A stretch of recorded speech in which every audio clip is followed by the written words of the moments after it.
The house is quiet now, and you can hear it. Not the silence itself, not yet, but the small reflex that rises to meet it, the hand reaching for the phone, the wish for one more sound, a voice, a screen, anything that fills the room so you do not have to sit inside it bare. You spent the whole day producing, and now the day is asking for the opposite, and the opposite feels strangely like the harder thing. So let this be the hour you stop running from it. Not the noise of the world, which will keep, but the deeper habit underneath the noise. The belief that to be still and silent and making nothing is to be wasting the night, when in truth it may be the most demanding discipline there is. Anyone can stay busy. It takes a rare kind of strength to sit in silence and let it return you to yourself, and to stay there when it does. We think of discipline as the force that gets things done. The early alarm, the finished task, the body driven through one more repetition when it wants to quit. All of that is real, and all of it is doing. But there's another discipline that almost no one trains because it produces nothing you can show, and that is the discipline of not doing, of being silent, of sitting in a room without reaching for a single distraction, and not flinching when the quiet hands you back to yourself. The reason this is so hard is that silence is not empty. The moment the noise stops, the inner voice grows loud, and it is not always kind. The unfinished thing, the thing you said, the fear you keep outrunning by staying busy, all of it surfaces in the still water of an unfilled hour. So we flee. We fill every gap with sound and motion, not because we love the noise, but because the noise spares us the meeting with ourselves. Thomas Merton, the monk who spent his life inside the discipline of contemplative silence, understood this better than almost anyone. He observed that only in silence does the soul finally hear itself, that the constant noise we wrap around our lives is not innocent. It is an escape, a way of fleeing the depth in us that silence would reveal. To stop the noise is to risk meeting what the noise was hiding. That is why silence asks for courage and not just quiet. It is not the absence of effort. It is a harder kind of effort, the work of staying present to yourself when there is nothing left to do but be.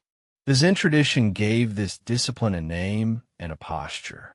Dogen, the 13th century master, taught a practice he called shikantaza, which means simply just sitting.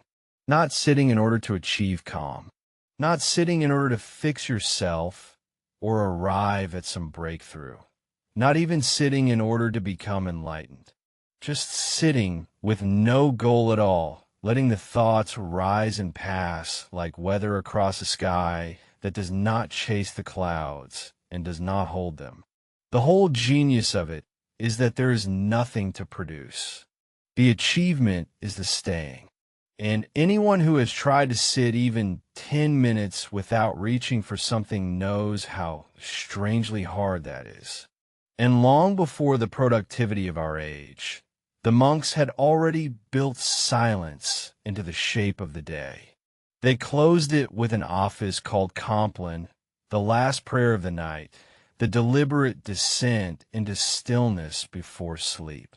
After compline, the great silence began, and no one spoke until morning. The day did not end with one more task. It ended with the discipline of saying nothing. In the words they often carried into that silence, from the Psalms, in the old King James voice, I will both lay me down in peace and sleep. For thou, Lord, only makest me dwell in safety. That is a sentence that produces nothing and asks for nothing. It is the sound of a person who has finally stopped. Notice what you reach for when the silence arrives. The phone, the feed, the half-watched screen, the music that fills the room, so will not be a room with only you in it. None of these are evils. But notice how reliably they appear at exactly the moment the day goes quiet, as if some part of you cannot bear being alone with your own mind. That reflex is the thing that discipline asks you to see, and then, just for tonight, not to obey. Because the silence you are avoiding is not your enemy. It is the only place where the day can actually settle, where the noise stops drowning out the quiet voice underneath that has been trying all day to be heard. You do not have to fix anything in it. You only have to stay the way the monk stays, letting the thoughts pass like weather, producing nothing, fleeing nothing, simply present to your own depth until it stops frightening you and begins instead to feel like home. So tonight, let the silence be the discipline, and let producing nothing be the work. I set down the noise I used to escape myself, and I stay in the quiet it was hiding. I let my thoughts pass like weather, without chasing them and without holding them. I stop trying to fill this hour, and I let the empty hour be enough. I meet the silence not as waste, but as the harder discipline of not doing. I lay myself down in peace, and let the stillness be the thing I've finally finished. So let the last sounds fall away one by one, the way a monastery sinks into its great silence after the final prayer. No more tasks to close, no more noise to summon. Only the quiet you spent the whole day outrunning now arriving like something you can finally afford, and let yourself stay inside it without flinching.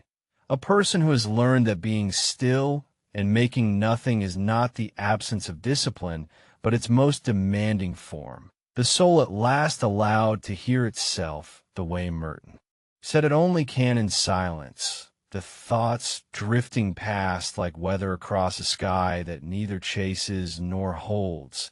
And remember that this is the very same discipline the morning asked of you, only turned inside out. For in the morning's companion, the hard push was the whole point, the refusal to wait for motivation that Jocko Willink drives into the dark before dawn. The bridge Jim Rohn said, discipline builds between the person you are and the person you mean to become. The self-control Ryan. Holiday calls a kind of destiny, all of it the strenuous discipline of doing, and now, tonight, the harder discipline of stillness, the same muscle work from the other side, so that the day that began with the hard push can end with the harder rest, and you can lay yourself down in peace and sleep, only the Lord making you dwell in safety, while the silence keeps its long, unhurried watch and asks nothing of you at all, and rest. Begin disciplined, end reflective.